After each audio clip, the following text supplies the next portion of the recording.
everybody, I'm Danny Otto. Welcome into an all-new episode of That Recap Show. Now, before we get into the episode, just wanted to issue major spoiler alert. We are going to be going over everything that happened in episode 6 of the X-Men 97 series. So if you haven't watched that episode yet, you may want to pause this video, head over to Disney Plus, check out that episode, and then come back and enjoy the breakdown. Now, with that out of the way, let's start the show. Poppin' Off presents That Recap Show.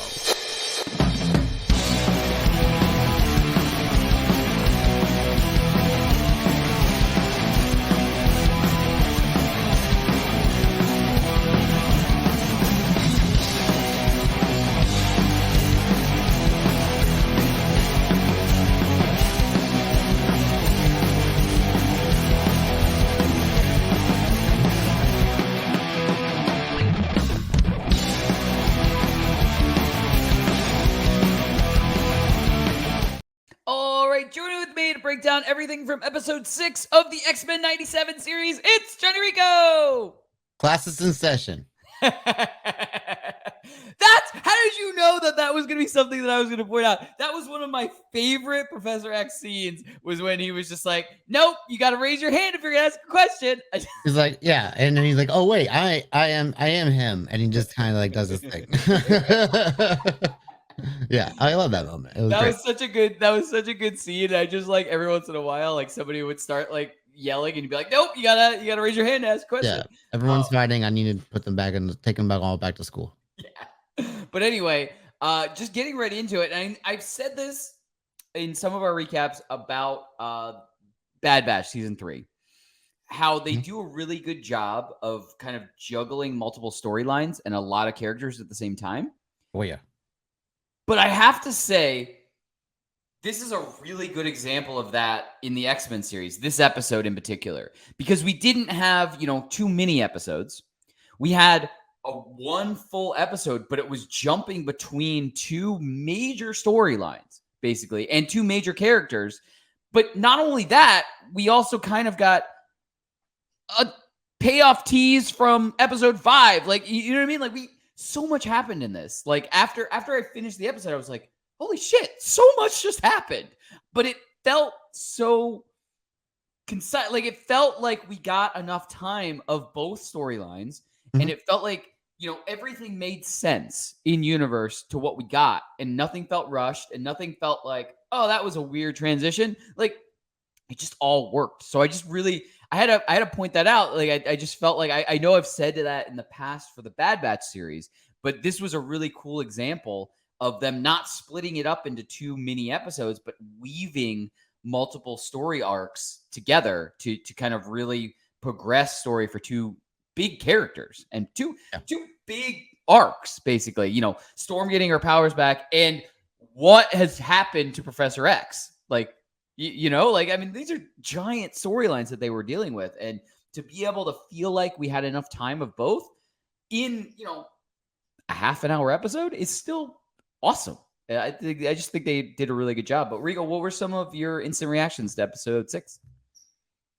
Yeah, that was one of the things I particularly love, was like the main focus on like I would say the 2 most important X-Men who haven't been a part of like the main team, especially throughout this season. Of course, like a Storm leaves early on in the season, and of course we're starting the season coming off of the Professor S like leaving Earth with Lilandra and the Shi'ar, and we haven't really seen what the follow up to that and up until now. So that was all like just really really cool to kind of see that all unfold, and also the fact that it wasn't just again like you said, it wasn't a split up thing between the 2 stories. They were weaved together, kind of going back and forth, and then they also are connected at the end, because it both ends with them both getting kind of like a hint of what happened. Storm gets the news broadcast about what happens in Genosha, and everything that happens in Charles's mind about what happened in Genosha. That particularly the stuff with Gambit, which is really really crazy visually. So yeah, it was really great way of just being like, okay, the 2 kind of like our 2 main captains, other than like Cyclops and Jean, them are coming back now. So yeah, that was a really great way of hyping that up. So yeah, and then also I was talking about the intro last week and how much I love like how they kind of change the details and stuff like that within the intro. And so I had a little list of all the little Easter eggs I pointed out from this week's intro that I really loved. So First off, we get Nightcrawler kind of replacing Gambit and Magneto in the actual intro itself. Like he gets his own little nameplate and actual kind of moment there, and I thought that was really cool. We get a shot of Cable fighting Apocalypse, which is awesome. We get the character Nimrod standing inside of a Master Mold Sentinel, which is pretty dope looking. And then, of course, we get Bishop, Storm, and Wolverine, I think, fighting like Nimrod or like one of his own little like kind of Sentinel things. Cool shot of them. We get a shot of Genus the Phoenix, which I'm like, well, what are we doing? Like, just putting the Phoenix into the intro credits here. And then we get the X-Men fighting the Imperial Guard, of course. And we see the Imperial Guard early on in this episode fighting Ronin and the Kree and stuff like that. And of course, they show up like, throughout Charles' storyline as well. And then, of course, it wraps up with the shot of Charles and Lilandra, which was, when I saw that, I was like, oh, man, we're actually getting some Charles stuff in this episode, which is really great. So, yeah, I thought, again, I love the way that they're like using these things to kind of foreshadow what we're going to kind of like see coming up, whether it's going to be either in this episode or possibly in future episodes. So, yeah, just really well done on their end. Yeah, and I was telling you before we even started recording, after you pointed it out last video, now I'm like paying attention to yeah. Not that I was ever skipping the intro, because the music forever will be, you know, a reason to never skip the intro. But I just was never like watching it like that closely. Yeah. So I did not pick up on some of these Easter eggs before. But yeah, I sat there and watched the intro like just like you did, just kind of like going, oh, okay, that's cool. Oh, that might happen. Yeah. Like, and just like as like a tease for what's to come type of thing is really cool to be able to see. Beauty's in the details, man. Yeah, absolutely. You want to get to some big takeaways? Absolutely. Awesome. All right, I'm gonna kick up big takeaways. Just have to say it just so that it's known in case anyone was wondering. Storm is back. Mm. And I mean, that whole storyline was awesome. Like, coming from I have like, and I've said this plenty of times in the past, you know, being fully transparent. I am not coming from the background of always reading comics. There's a lot of instances where, you know, watching something, some sort of whether it's, you know, live action MCU or one of these series, it makes me interested to go back and to go like dive into the source material and start, this show's been doing that for me.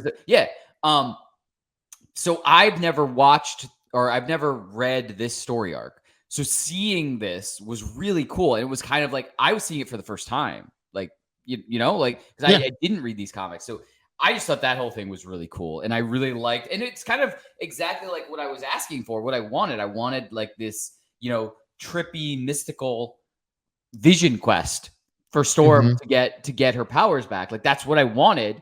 I didn't want it to be like a solve all machine that Forge was going to create type of thing. Like, I wanted this quest, this thing that she had to go on. And so I just enjoyed all of that. Like, I really liked, you know, Storm, you know, kind of kicking aside the adversary or just like, you know, going basically saying, fuck you, like to the adversary. And then just like getting all of her lightning back. And like when she's flying around and creating like tornadoes and it's just so cool.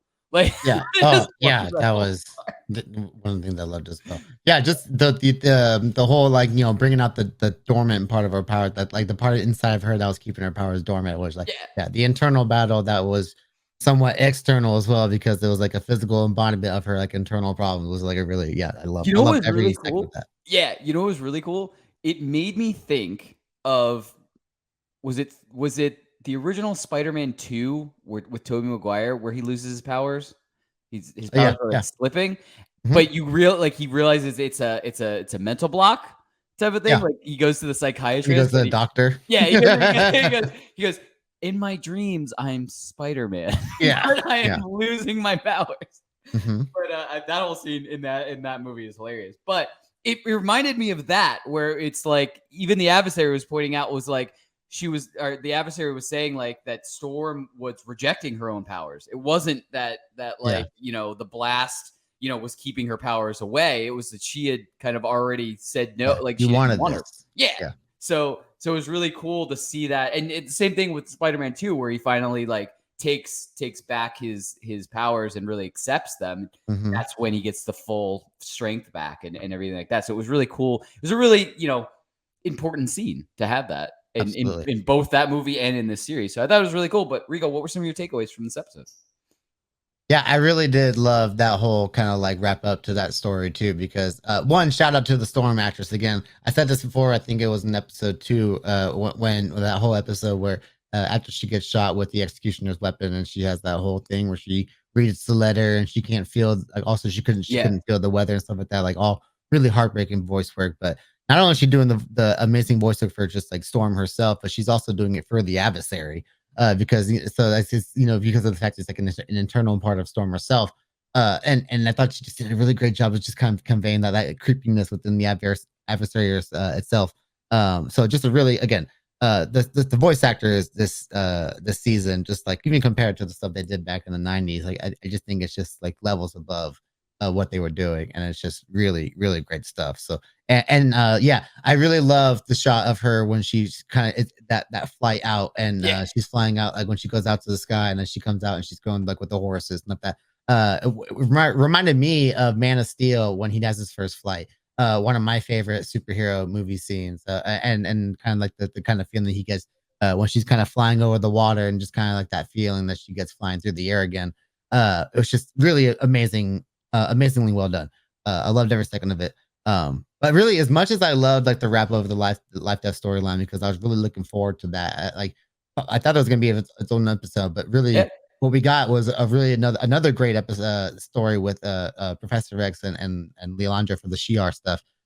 Just kind of figuring out where he's been all this time, and kind of getting to see his little exoskeleton suit that helps him walk again, making him look all badass. I really love that.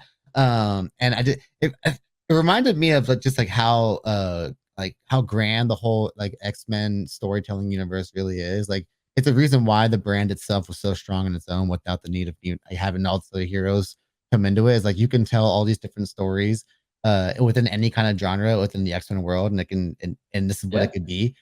Just like this all felt like a Game of Thrones kind of storytelling, in my opinion. Like, it's really cool in space too. While you're at it, like it's space Game of Thrones with the X-Men, and like that's what I love about that style of storytelling. And it was just really great stuff. Like, I really love the scene between Charles and Gladiator when they're just talking in front of like the statue and stuff, and just kind of talking about the different principles between like their different homes. And I like the way he's like, "You would have liked my friend Magnus." He's talking about Magneto, and I was like, "Oh, I really like that. That was really cool stuff." And then of course we already I referenced it when we started the show. The whole scene where he's like, when he sees them all fighting, and he's like, "Okay, class is in session. Here we are, and I gotta do my thing." It's what we love about Professor X to begin with, and just kind of see him do that. And ultimately, like what he has to do, like when he's like deciding I have to go home, it's just like a great character moment for him as well. Shout out to Ross Marquand, who's playing Professor X this season. He's known for being in The Walking Dead, and he was also the voice of Red Skull in Infinity War. So that's also like, yeah. So he's been doing some really great voice acting work lately for Marvel, and so I'm looking forward to see how else they utilize him as far as like voice acting work for the MCU.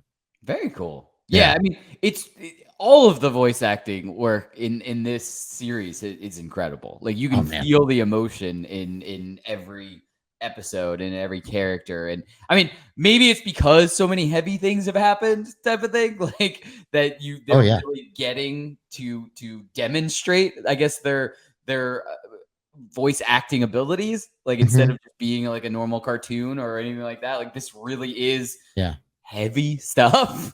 X-Men stories never really pulled back. And like you were saying, like this is making you like want to like almost go back and read like the comics.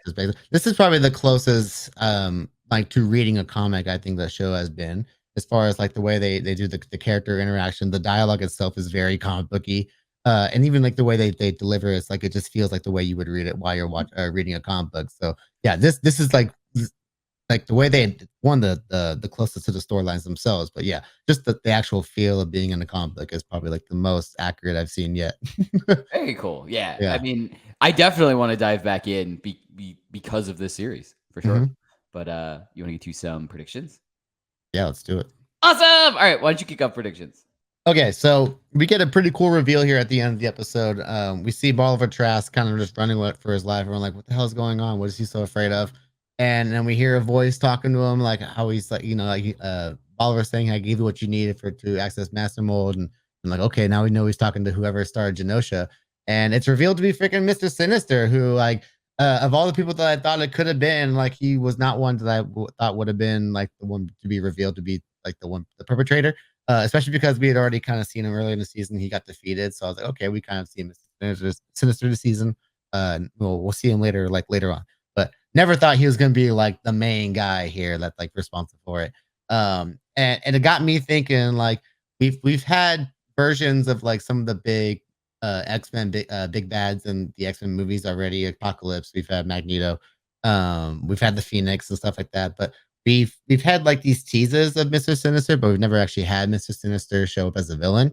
And I have a feeling that when we get the live action like MCU X-Men, he's kind of like the guy to kind of introduce as kind of like the big bad for them to kind of kick off the MCU version.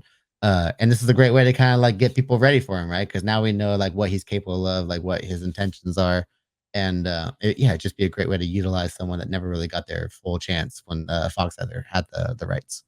Yeah, and I mean, it kind of what's crazy is I mean, projects that we have this year, MCU related, we have Deadpool, which is going to deal with him going into the MCU officially. And we don't know who he's going to bring in with him. We don't know what's going to happen of that. But, I mean, it hasn't been said or anything like that.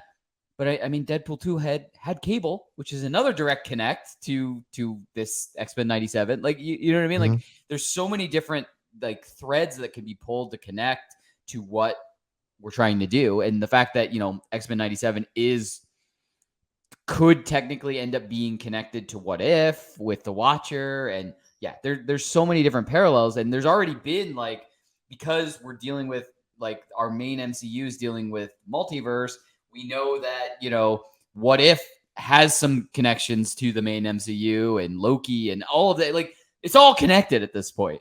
I feel like I need to put up the image from Always Sunny with Charlie in front of the corkboard with all the lines. It's like, it's all connected. Like, Happy Sylvia. Yeah. I feel like I need to put that up for everything now. But yeah, it's just really interesting to kind of see. I would totally, I think it totally works if, this is our prep for, kind of introducing like the X-Men, and not only the X-Men heroes, but X-Men major villains and stuff like that, like bringing them in and just getting people used to that, being that, they're coming to the MCU regardless. Like, so this is kind of just like the appetizer of that and getting people on board to know who they are. So they don't just go, who the fuck is that guy? Like, what? Why am I scared of him? Like, well, he decimated an entire city of mutants. So, he's a big bad. Like, you know what I mean? Like, now we know. Now we know. He's a big terrorist. So come to play. But as far as predictions go, I mean, I think it's really obvious. Like,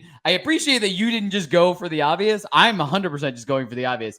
I think we're getting the band back together. Like, I think that's the most immediate prediction that I can give is, we're getting Professor X, we're getting Storm, we're getting everybody that is still alive, I guess, is getting back together. And I think we're going to see that big group shot of all of the X-Men team finally regrouped back together. And then we figure out, what the fuck we got to do. We need to really get like an accurate kind of who survived Genosha as well. Like, we know there's still some people around, and we need to follow up with them as well. We need to see what's going on. Right, exactly. Yeah, right. That's what I think. Maybe the next episode is like piecing together and getting them all back, maybe to the school. Basically. I think everyone's going to go straight to Genosha to help. Yeah, to help. So like, I think that's where we'll see everybody reunite. Like, the X-Men are going to go straight there. Storm and it's going to go straight there, and I think whenever Professor X he's going to go straight there as well. So I think that's a perfect. Who knows? We don't know. We still don't know if Magneto's alive or dead too. So like, that's another thing too. Like, there's so much to go. We still got a few weeks left too. So it's awesome. Cannot wait. But as we always say, that's what we think. Let us know in the comments below. What did you think of episode 6, and what do you think happens next? Who is still alive? Do we have, are we going to get a Magneto sighting? Is Mr. Sinister the actual big bad, or is he working with someone else? Maybe even Apocalypse. We don't know. And will we see, who will we see next? Like, can we see Cable? Will we get another appearance of some other mutants? there's no wrong answers, just some hopeful answers. Let us know in the comments below. And as always, don't forget, like, subscribe, and turn on notifications to hear about all of our latest audio and video podcast releases. Bye, everybody! Popping Off presents That Recap Show.